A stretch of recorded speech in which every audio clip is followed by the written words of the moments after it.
13 Juni 2025 menjadi hari yang mengejutkan bagi Iran dan warga dunia ketika Israel melancarkan serangan udara dan operasi intelijen luas yang diberi sandi Operasi Rising Lion.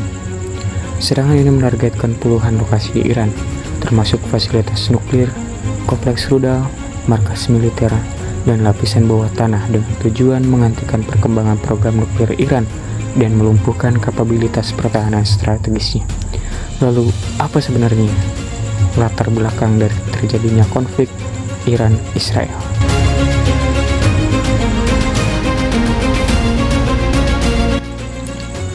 Konflik Iran-Israel bukan merupakan konflik yang baru.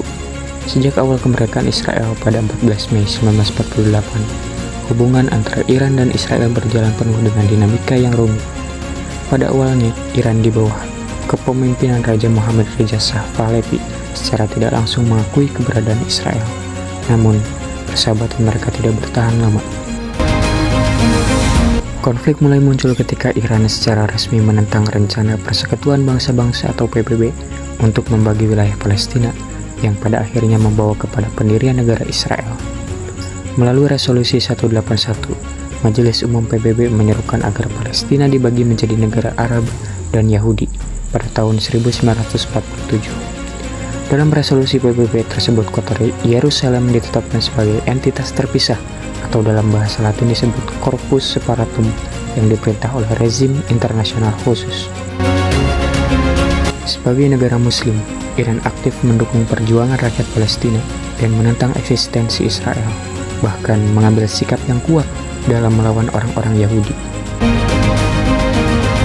Dalam beberapa tahun terakhir, ketegangan antara Israel dan Iran semakin meningkat.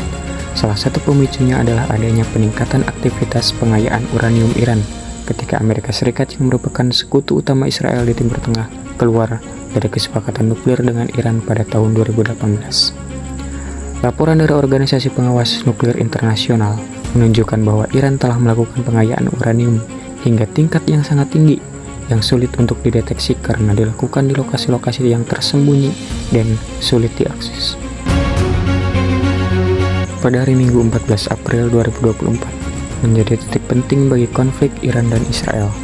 Secara mengejutkan, Iran menyerang Israel dengan mengirimkan senjata berupa ratusan drone dan rudal ke kawasan Israel.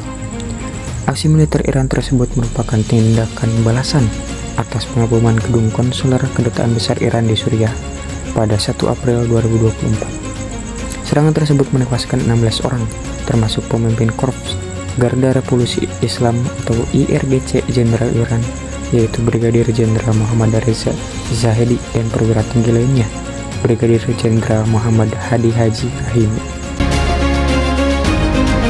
Jauh sebelum terjadinya insiden pengeboman gedung konsuler Kedutaan Besar Iran di Damaskus, hubungan Israel dan Iran selalu diwarnai ketegangan.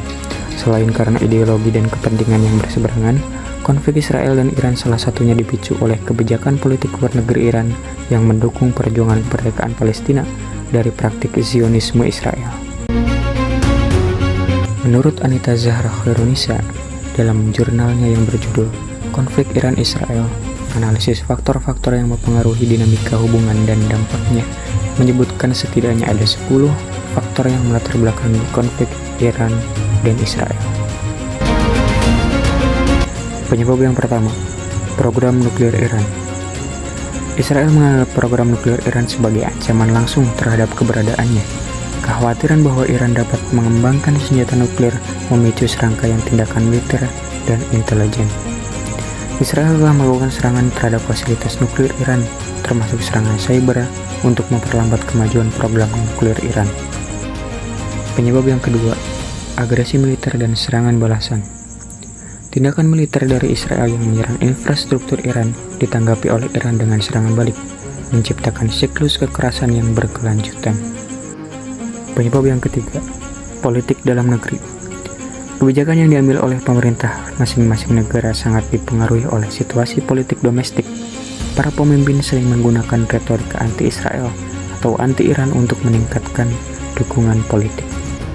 Penyebab yang keempat, aliansi regional dan internasional. Israel menerima dukungan kuat dari Amerika Serikat, sementara Iran memiliki hubungan strategis dengan negara-negara seperti Rusia dan Suriah. Aliansi ini memperkuat posisi masing-masing negara. Penyebab yang kelima, identitas dan ideologi. Israel sebagai negara Yahudi dan Iran sebagai negara Muslim Syiah memiliki perbedaan mendasar yang memperburuk ketegangan. Iran sering mendukung kelompok-kelompok yang menentang Israel. Penyebab yang keenam, ekonomi dan sanksi.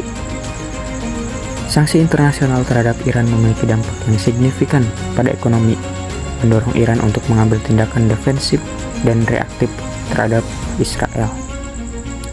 Penyebab yang ketujuh, media dan propaganda. Media memainkan peran penting dalam membentuk narasi publik. Propaganda dari kedua belah pihak dapat memperburuk persepsi politik dan meningkatkan ketegangan.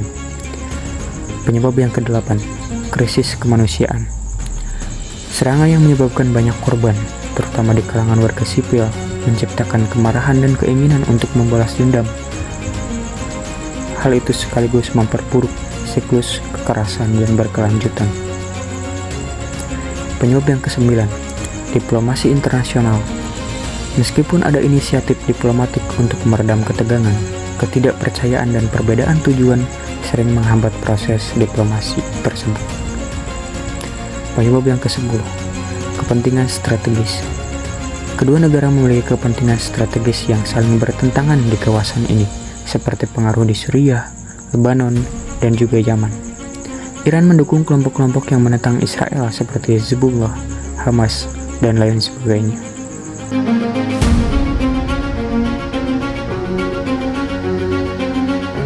Dengan memanasnya konflik antara Iran dan juga Israel, hal ini memicu ketegangan dan kekhawatiran bagi masyarakat di seluruh dunia, tidak terkecuali Indonesia. Semoga kita semua dijauhkan dari dampak negatif terjadinya konflik antara Iran dan juga Israel, karena sejatinya perang adalah kegagalan manusia sebagai binatang yang berpikir.